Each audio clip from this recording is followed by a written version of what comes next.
बिस्मिल्लाहिर्रहमानिर्रहीम। अस्सलाम वालेकुम। कैसे हैं आप सब लोग? उम्मीद करती हूँ सब खैरियत से होंगे। प्यारे व्यूवर्स, कल था फ्राइडे और कल हम लोग गए थे अपने सुहेल भाई के यहाँ। काफ़ी टाइम से हम लोग गए नहीं थे, तकरीबन 1 साल के बाद मैं गई हूँ उनके यहाँ। भाई का तो हमारे इंतकाल हो चुका है, लेकिन भाभी हैं, बच्चे हैं उनके, तो काफ़ी टाइम के बाद वहाँ पर जाना हुआ हमारा। और मेरी जो भांजी है, बड़ी बाजी की बेटी, उनकी उसकी शादी भी मतलब उन्हीं के घर हुई है। मतलब मेरी भांजी की शादी मेरे भतीजे से हुई है, तो अब तो और डबल रिश्ता हो गया, जाहिर है। लेकिन मसरूफियत यहाँ की, कराची की ज़िंदगी आपको पता है कितनी मसरूफ़ लाइफ होती है, और बिल्कुल निकलना होता ही नहीं है। मोहल्ले में भी यकीन माने रिश्तेदार रहते हैं, लेकिन उनके घर भी आना जाना बिल्कुल नहीं होता मेरा, कई कई महीने हो जाते हैं।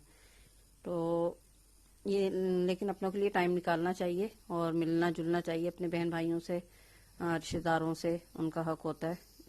तो कल फिर बहुत दिन से मैं सोच रही थी, तो मैंने सोचा कि कल जुमे को, ये भी नमाज के बाद, मतलब जुमे की नमाज पढ़ा के आते हैं तो उसके बाद ये घर में ही होते हैं, मतलब छुट्टी होती है इनकी उस दिन की।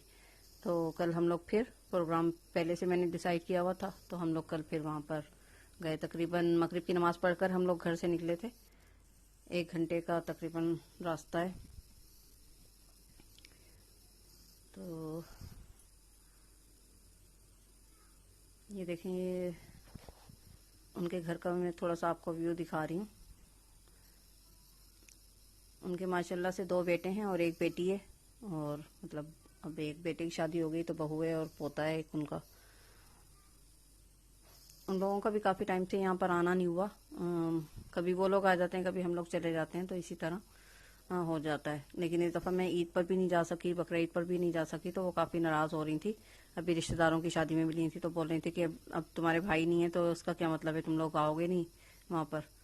तो ऐसा नहीं है कि भाई नहीं है, तो मैं तो पहले भी खैर जाती ही रहती थी, लेकिन अब कुछ थोड़ी सी मसरूफियत जकवान की वजह से भी हो गई हैं, निकलना नहीं होता मेरा।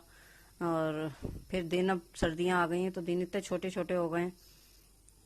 लेकिन मैंने कहा इतना ज़ाहिर उन्होंने शिकवा किया, तो फिर प्रोग्राम बना लिया हम लोगों ने जाने का वहाँ पर।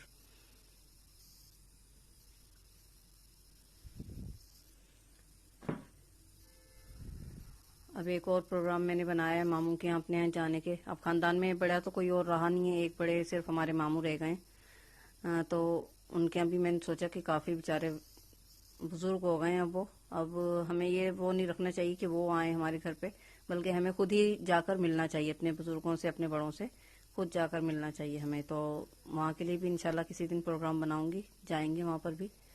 नाजमाबाद में रहते हैं वो लोग।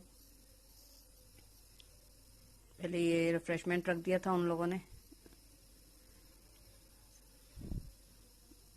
और उसके बाद फिर खाना हम लोगों ने तकरीबन देर से ही खाया था, थोड़ा सा 10 बजे के टाइम। मज़ा आता है, काफ़ी दिन के बाद गए थे तो सब बहुत खुश हुए, सब खूब बातें की सबने। और जकवान तो पहली मर्तबा गया था, और आयरा भी पहली मर्तबा गई थी वहाँ पर, तो सब बहुत खुश हुए। और ये उनके सहन में इतना बड़ा चीकू का पेड़ लगा हुआ है, और बहुत मज़े के चीकू होते हैं, बता रही थी, बहुत मीठे होते हैं। अभी तो ये कच्चे थे, आपको नज़र आ रहे होंगे, और छोटे भी हैं अभी, ये कच्चे भी हैं। ये जब पक जाएंगे और बड़े बड़े फिर हो जाते हैं, और बहुत मज़े के और मीठे चीकू हैं ये। और इसके अलावा अमरूद का भी पेड़ लगा हुआ है उनके वहाँ पर। तो फलदार जो दरख्त होते हैं वो वैसे भी, देखे रियल फ्रूट देखने में कितना अच्छा लग रहा है ना, हाथ बढ़ाओ तो फ्रूट हाथ में आ जाए, इतना अच्छा लग रहा था। और पेड़ तो ज़रूर होना चाहिए घर में, मैं कहती हूँ इतनी रौनक होती है दरख्त से। गर्मियों में साया होता है, और सर्दियों में भी, मतलब परिंदे भी उस पर आके बैठते हैं, और फ्रूट वाला फल हो तो उसके तो क्या ही कहने। फ्रेश फ्रूट आपको खाने को घर का मिल जाए तो, कराची जैसे शहर में वो भी। ये आम का भी, वो सॉरी, अमरूद का भी ये पेड़ है। आपको एक अमरूद दूर से ही देखें, ये कच्चा अमरूद नजर आ रहा होगा। बहुत ढूंढ कर ये मैंने देखा है, ऊपर ऊपर की साइड पर थे। और फिर खाना लगा दिया था उन लोगों ने, नमाज वगैरह से फारिग होकर ईशा की। चिकन का कौरमा था, चिकन बिरयानी थी, और पाए का सालन था, और इसके अलावा मीठे में कस्टर्ड था, कोल्ड ड्रिंक थी, चाय थी। अच्छा खाना बना हुआ था माशाल्लाह, मज़ेदार, मज़ा आया। कभी कभी अपनी लाइफ से हटकर भी हमें आना जाना चाहिए, अच्छा लगता है इधर उधर।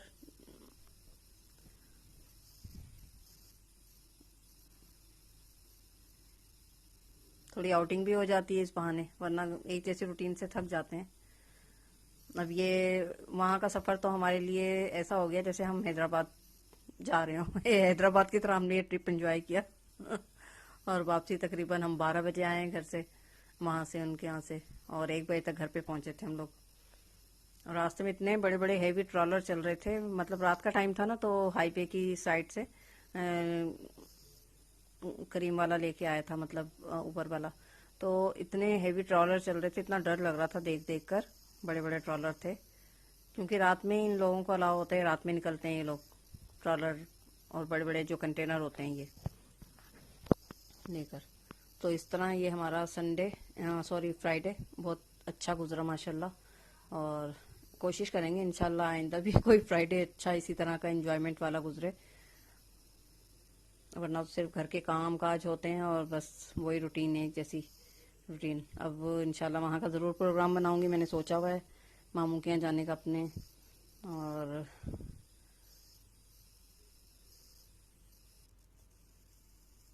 इसके अलावा आज मैंने बनाया था मग्स, मतलब इसको पहले मैंने बॉईल कर लिया। इसकी भी थोड़ी सी रेसिपी आपको बताऊंगी। एक बड़े साइज़ की प्याज ले ली थी मैंने, उसको कट कर लिया था और उसी में ज़ीरा डाल लें आप। और इसके अलावा 2 टमाटर मैंने लिए थे मीडियम साइज़ के, उसको कट कर लें। लहसुन अदरक का पेस्ट 1 बड़ा चम्मच भरकर।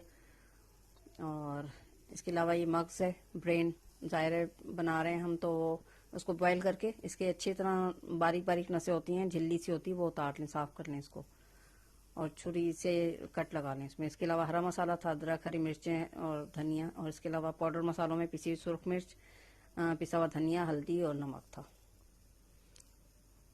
छोटा 1 कप ऑयल लिया था मैंने, उसके अंदर ये प्याज डालकर बिल्कुल इसको लाइट सा पिंक होने तक हमने इसको फ्राई करना है। मग्स का मगज कह लें या मग्स कह लें या ब्रेन कह लें, यही है कि बकरा ईद में खा लेते हैं। और इसके अलावा भी वैसे हमें खैर खाना चाहिए। प्याज को लाइट ब्राउन करने के बाद मैंने मसाला डाल दिया था, उसमें सारे वही टमाटर और पाउडर मसाले सारे डाल दिए थे, वो अच्छी तरह भुन गए। तो उसके बाद फिर ये मैंने मग्स डाल दिया था उसके अंदर। टुकड़े करके डाल दें आप, वरना ये वैसे भी सॉफ्ट होता है, इसको चम्मच से अच्छी तरह आप cut cut cut cut cut कटा कट कर लें। बिल्कुल कटाकट वाले अंदाज में इसको ज़रा कट कट करें, अच्छा लगता है।